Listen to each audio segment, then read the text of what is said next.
Hello friends, मैं हूं कुमुद रंजन राय और स्वागत है एक और नई वीडियो में। पिछले दो तीन साल में कई सारे बैंक मतलब कुछ कोऑपरेटिव बैंक और कुछ जैसे यस बैंक और Lakshmi Vilas bank, well known राष्ट्रीय लेवल के बैंक जो हैं वो मतलब लगभग दिवालिया होने के कगार पे आए। इस वजह से आरबीआई ने उनसे मतलब कुछ दिनों के लिए विड्रॉल मतलब किसी भी डिपॉजिटर का विड्रॉल को रिस्ट्रिक्ट कर दिया था।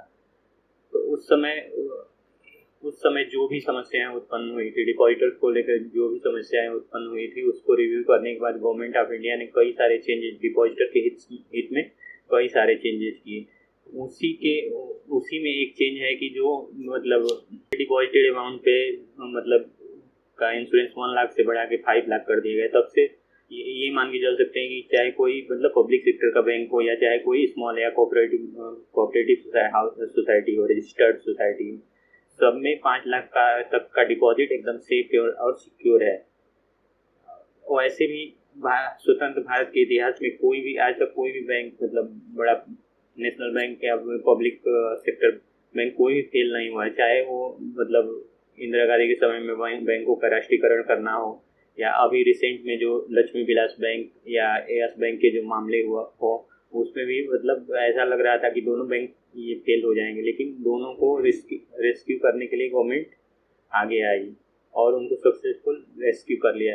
ये बात हम इसलिए कर रहे हैं कि पिछले दिनों मतलब जो रेट ऑफ इंटरेस्ट है काफ़ी लो हो गई है और सीनियर सिटीजन जिनका अपने जो भी नीड्स है उनको फाइनेंस करने या इन्वेस्टमेंट करने का सबसे मतलब सेफेस्ट इंस्ट्रूमेंट मतलब फिक्स डिपॉजिट है, तो उसमें मतलब रेट्स जो बहुत कम मिल रहा है। जबकि अब की आरबीआई ने पिछले दिनों रेपो रेट को 140 बेसिस पॉइंट से बढ़ा दिया, तभी बड़े बैंक मतलब बहुत सारे बड़े बैंक जो हैं वो अभी भी उसी रेट पे बैठे हुए हैं। 10-15 बेसिस पॉइंट पे का इंक्रीज किया है।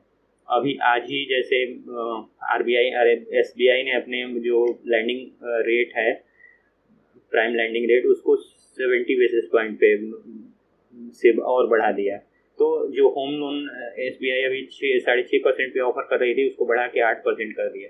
और वहीं जैसे जो फिक्स डिपॉजिट 5.4 पे था, उसको बढ़ा के 5.65 ही किया है।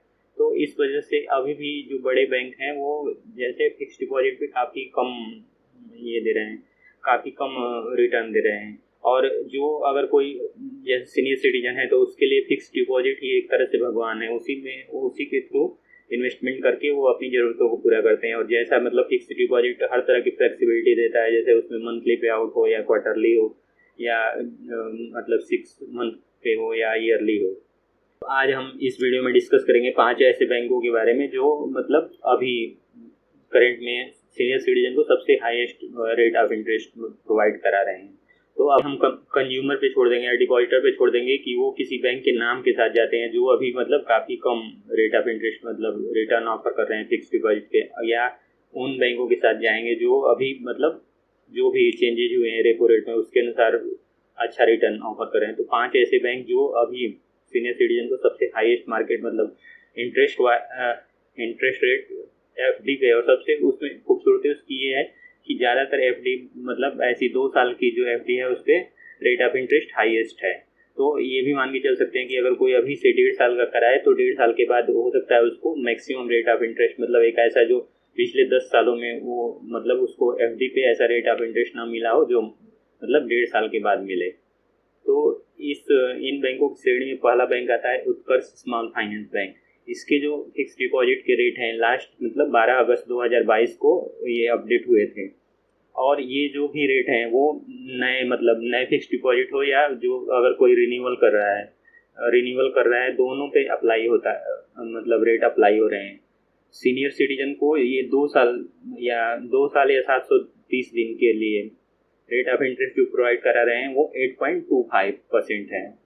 और यही अगर जनरल पब्लिक के लिए है तो 7.50 है, जो कि अभी करंट में सबसे highest interest in the market हो, या जितने भी बैंक हैं उन सब में सबसे ज़्यादा इंटरेस्ट दे रहे हैं। और ये रेट मतलब 7.25%, 8.25% एक बहुत ही अच्छा रेट है। इस तरह से देखा जाए कि अगर ये फिक्स डिपॉजिट का रेट है तो 8.25% बहुत अच्छा रेट है और इन्फ्लेशन को भी आसानी से बीट कर देता है। और इस कड़ी में दूसरा नाम आता है जो है, एक और स्मॉल फाइनेंस बैंक है, जना स्मॉल फाइनेंस बैंक। इनका जो रेट का मतलब लास्ट अपडेट हुआ था वो 15 अगस्त 2022 को हुआ था। और ये जो भी नए रेट हैं वो 2 करोड़ के मतलब से कम के डिपॉजिट पे ही अप्लाई होंगे। और जो ये इनके एफडी का टेन्योर है 1 to 2 ईयर है, और rate of interest senior citizen के लिए 8.05 है।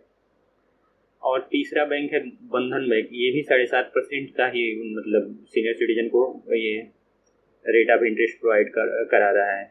और इसके भी जैसे 18 महीने से लेके 2 साल के एफडी का टेन्योर हो रहा है। तो ये भी बहुत मतलब इस हिसाब से अच्छा है कि हम मान के चले कि 1 साल बाद या 1.5 साल बाद एक मतलब ऑप्टिमम रेट आ जाएगा, जहाँ से वो जो भी सेंट्रल बैंक है रेट कट स्टार्ट कर देंगे या रेट कट कम करना शुरू कर देंगे। तो अगर कोई आज मतलब एफडी 1.5 साल के लिए बुक करता है तो 1.5 साल के बाद फिर से उसको रिन्यूअल कर सकता है अच्छे रेट पे, मतलब 8.5। अगर सीनियर सिटीजन है कोई तो 9% के आसपास लगभग 8.75 से लेके 8.80 तक।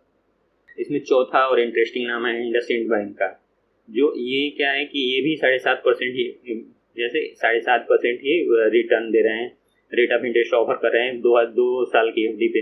लेकिन इसमें एक ये है कि प्री मैच्योर विड्रॉल की फैसिलिटी अवेलेबल है इसमें, और ये भी 2 करोड़ से नीचे के ही अमाउंट पे जैसे लागू होगा।